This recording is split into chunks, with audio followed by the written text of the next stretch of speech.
Welcome class. हम DNA binding proteins के बारे में बात कर रहे थे और इसी क्रम में आज हम देखेंगे ल्यूसीन जिपर मोटिफ। तो होता क्या है ये चीज़, इसको अगर हम देखें तो इस तरह की जो प्रोटीन्स होती हैं वो होमो और हेट्रोडाइमर्स का फॉर्मेशन करती हैं। डाइमर का मतलब दो यूनिट होंगी इसके अंदर और वो एक जैसी हो सकती हैं या अलग अलग यूनिट्स जो हैं वो हो सकती हैं। दो इसके अंदर अल्फा हेलिक्स होती है। There are two alpha helix, one from each monomer. हर एक मोनोमर से इसमें दो अल्फा हेलिक्स जो हैं वो होती हैं और वो एक कॉइल्ड कॉइल स्ट्रक्चर जैसा कि इस डायग्राम में हमने यहाँ पर दिखा रखा है, ये आपका ल्यूसीन जीपर है जो कि ये डीएनए का जो स्ट्रैंड है इसके साथ में ये अटैच हो रखा है, जो कि हर हेलिक्स के एक साइड से जाकर के और ये जुड़ती हैं। ये देखिए इसमें यहाँ पर ये इसके एक स्ट्रैंड से जुड़ी हुई है और ये यहाँ पर इसके दूसरे स्ट्रैंड से यहाँ पर जाकर के और जुड़ी हुई है। और इसका स्ट्रक्चर भी हमने यहाँ पर ये ल्यूसीन जीपर मॉडल जो है वो हमने यहाँ पर इसको बना रखा है।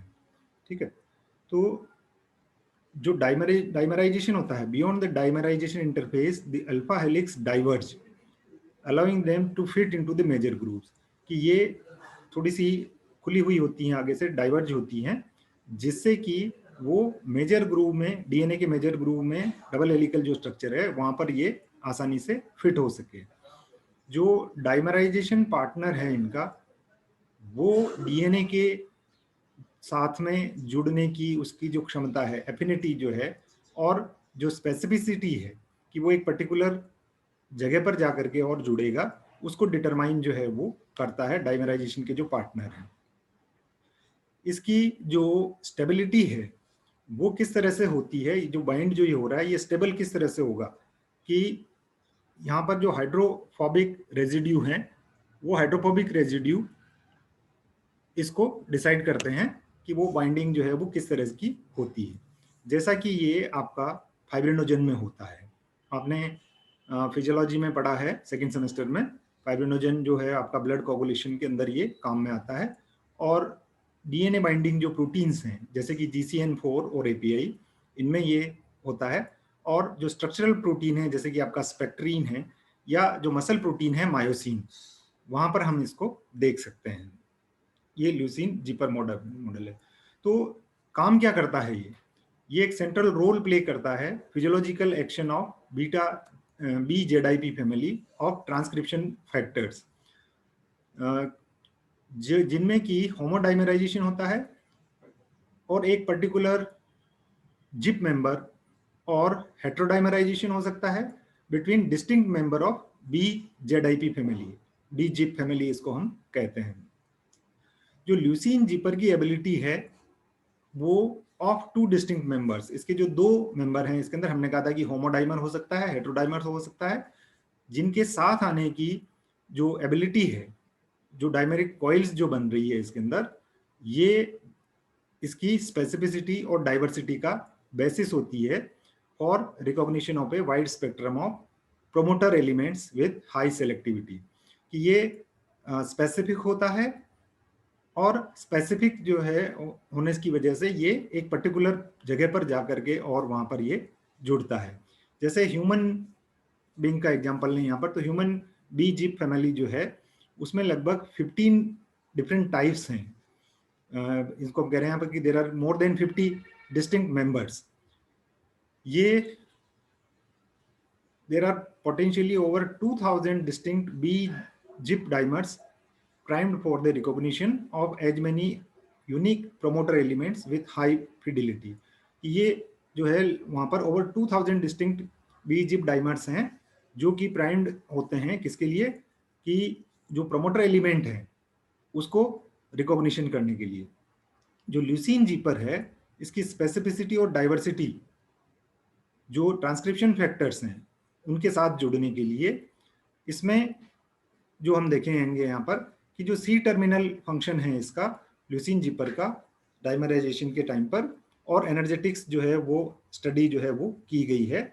और जो JUN ट्रांसक्रिप्शन फैक्टर और डीएनए का जो रेस्पॉन्स एलिमेंट है उसके साथ में, इसके बारे में हम बाद में और चर्चा करेंगे।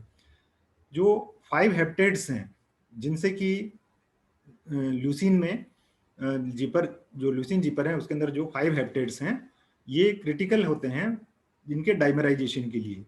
और जो सी टर्मिनल ट्रंक्टेशन है जहां पर कि वो खत्म होता है, ये severely compromise the energetics of binding of D zip domain to DNA.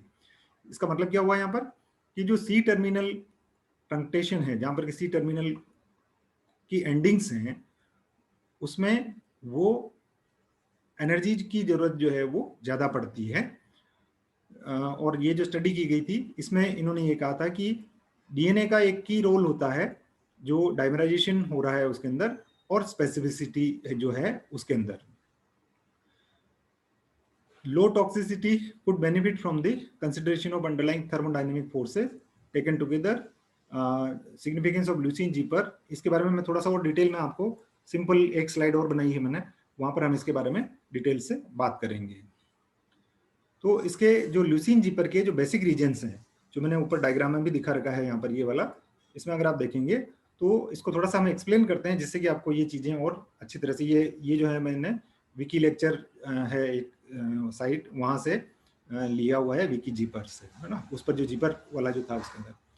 तो इसके अंदर ल्यूसीन रेजिड्यू जो होता है वो every 7th position of alpha helix, ये देखिए यहाँ पर ये डाइमर है और ये इसके एक स्ट्रैंड से और एक ये दूसरे स्ट्रैंड से मेजर ग्रुप से ये जुड़ा हुआ होता है। इनकी जो अल्फा हेलिक्स है उस अल्फा हेलिक्स में हर 7वां जो होगा आपका वो ल्यूसीन होगा, ल्यूसीन रेजिड्यू जो है वो होता है। तो ये होमो या हेटेरोडाइमर्स जो है वो बना सकते हैं विथ कॉइल्ड कॉइल स्ट्रक्चर। जो ब्लू रीजन है आपके यहाँ पर ये इसमें दिखाए हुए हैं, ये आपका एक कॉइल्ड कॉइल स्ट्रक्चर का फॉर्मेशन ये कर रहे हैं।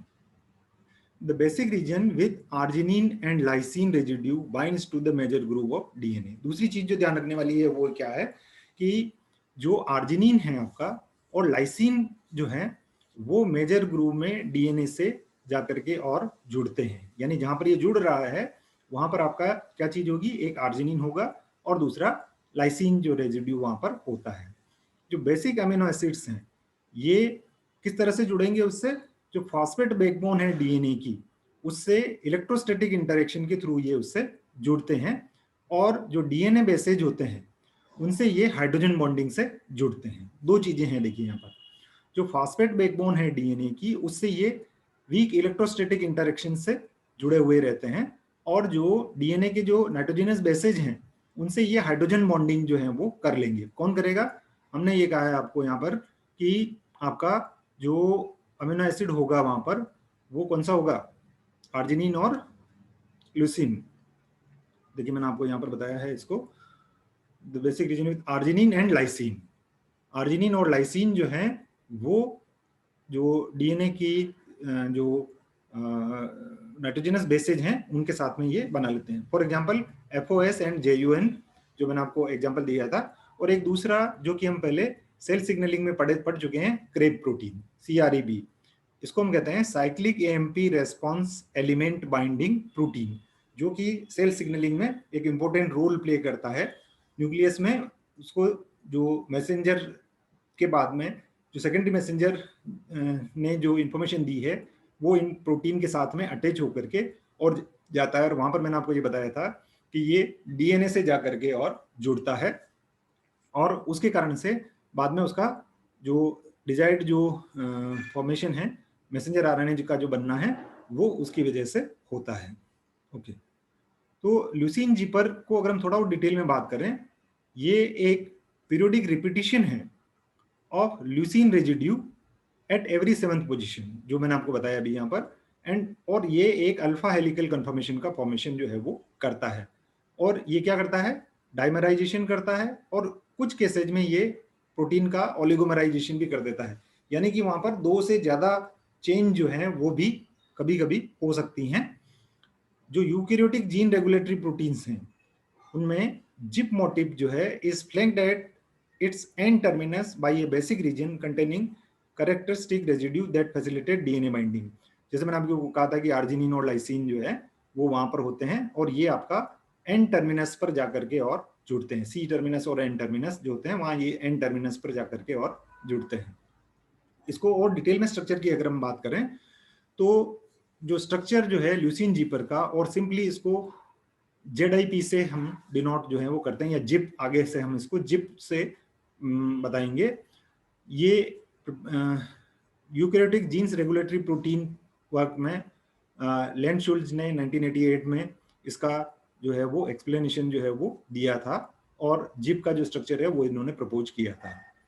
जैसे कि mammalian CCAAT enhancer binding protein, जिसको कि CEBP कहते हैं, जो कि 30 अमीनो एसिड्स जो होते हैं वो एक पर्टिकुलर सीक्वेंस में यहाँ पर लगे हुए होते हैं, जैसा कि आपका सेलुलर MYC ट्रांसफॉर्मिंग प्रोटीन्स जो है उसके अंदर होता है। ये जो सेगमेंट्स हैं ये इनके अंदर एक पीरियोडिक रिपीटिशन होता है ल्यूसीन रेजिड्यू का हर 7वीं जगह पर। ये तीसरी बार बता रहा हूं मैं आपको यहाँ पर कि हर 7वीं पोजीशन के ऊपर, यानी हर 7वां अमीनो एसिड जो है वो क्या होगा, इसके अंदर ल्यूसीन होगा, इसलिए हमने इसको ल्यूसीन जिप कहा है।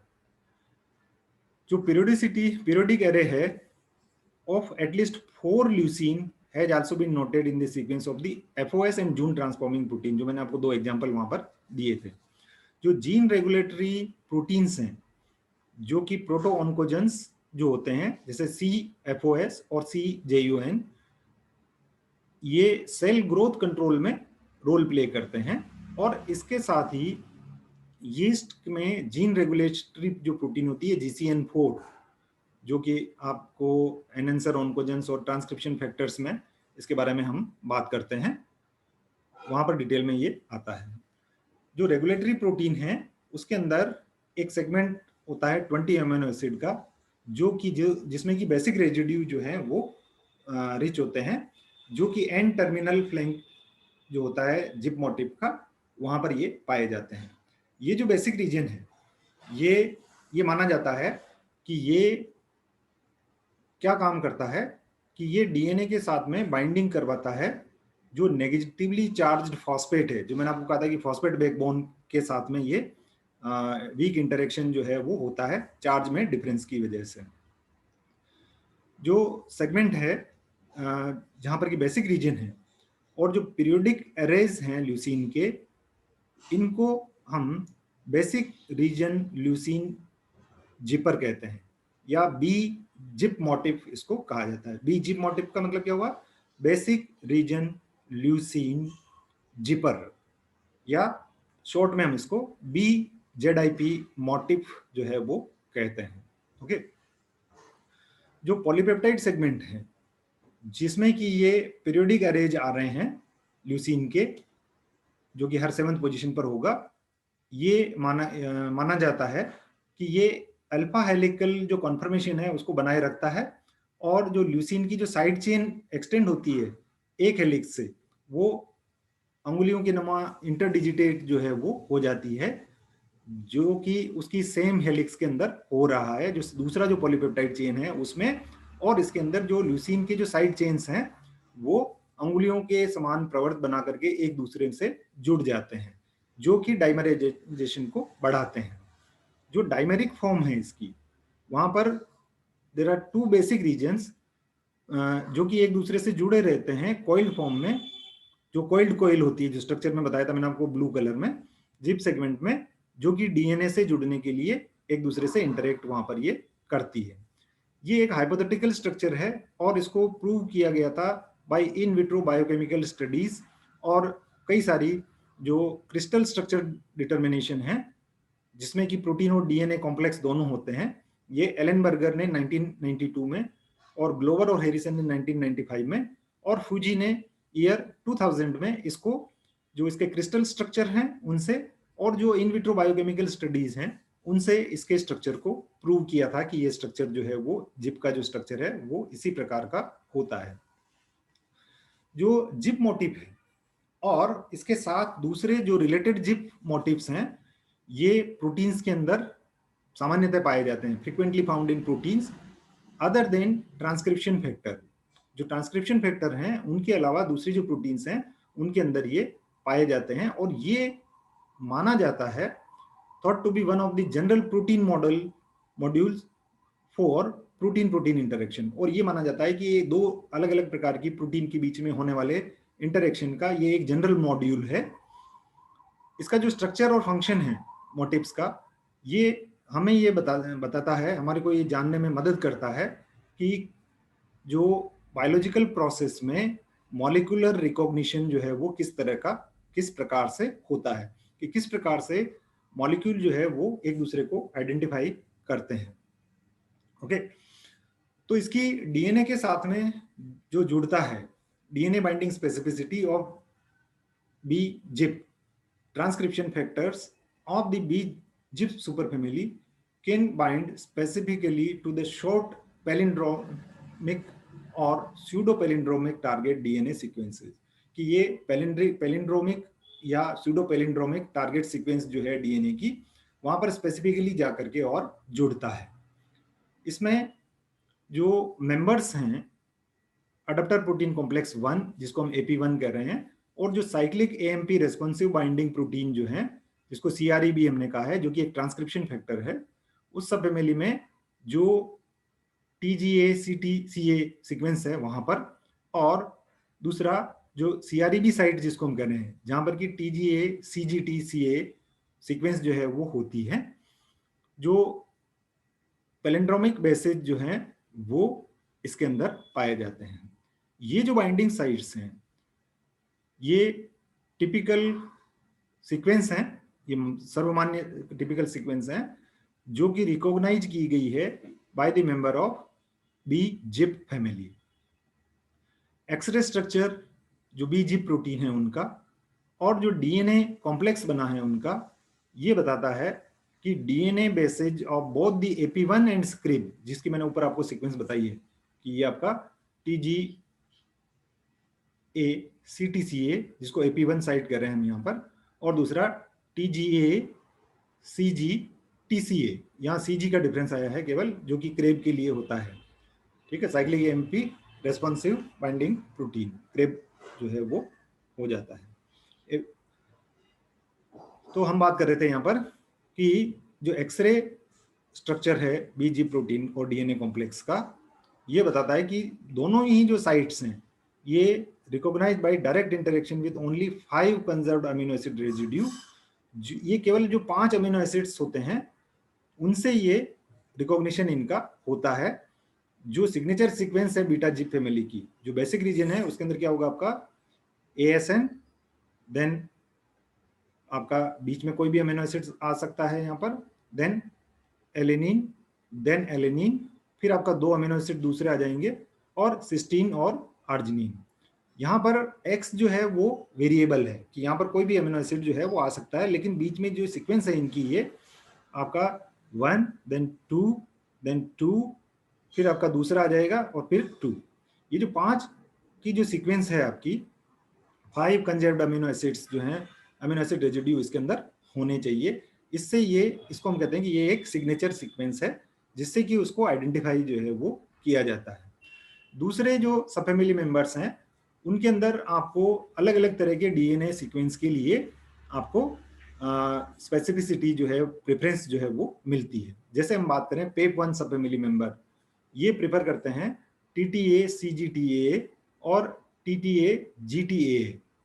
इसी तरह से जो CREB2 और प्रोलीन और acidic amino acid rich region है जिनको कि हम PAR कह रहे हैं यहाँ पर, proline and acidic amino acid rich region, ये जो सब फैमिली हैं ये भी आपका AT रिच बाइंडिंग साइट्स को प्रेफर करता है, जहां पर A और T की मात्रा जो है वो ज्यादा होती है। जैसे यहाँ देखें हम TTA CGTA and GTTA CGTAC respectively. जो CEBP सब फैमिली मेंबर्स हैं वो ATT GCG CATT सीक्वेंस को प्रेफर करते हैं, और जो बीटा जिप बेसिक रीजन है PEP1 का, वहां सिग्नेचर सीक्वेंस क्या होगी आपकी, जो 5 अमीनो एसिड है, arsenic, then 2 variable, then alanine, then glycine, then 2 variable, then phenyl alanine and then arginine. जो सेकेंड एलेनिन है आपका यहाँ पर AP1 का सिग्नेचर सीक्वेंस का, ये रिप्लेस हो जाता है ग्लूटेमेट के साथ में, और जो सिस्टीन है ये रिप्लेस्ड हो जाता है फिनाइल एलेनिन के साथ में। जो पहले सीक्वेंस हमने देखी थी उसमें इसमें ये अंतर यहाँ पर आ जाता है। तो ये PEP1 स्पेसिफिक रेजिड्यू जो है ये रिकॉग्नाइज करता है टारगेट बेस को, एक साथ ये डिसाइड करता है। जो साइड चेन है इसकी, एस्पारजीन जहां पर है बी जीप मोटिव में, ये एक अल्टरनेटिव कंफर्मेशन PEP1 के अंदर लेता है, और ये जो कंफर्मेशन बनता है अल्टरनेटिव कंफर्मेशन, ये स्टेबलाइज किया जाता है PEP1 स्पेसिफिक रेजिड्यू के साथ में, और इसके साथ में वाटर मॉलिक्यूल जो है वो जुड़ता है। ये क्या करता है, this recognize a different base in the target sequence from the recognized by other B zip sub family, और जो कि फ्यूजी ने 2000 के अंदर हमारे को ये बताया था। तो यहाँ पर आपका हम आज केवल इतना सही लेंगे, और इसमें ल्यूसीन जिपर, या जिसको हमने बी जिप जो है कहा है, इसके बारे में हमने यहाँ पर चर्चा की है, और नेक्स्ट क्लास में हम हेलिक्स लूप हेलिक्स मोटिव के बारे में चर्चा करेंगे। तो आप इसको पढ़िए और इसके बारे में हम फिर और डिटेल में बात करेंगे।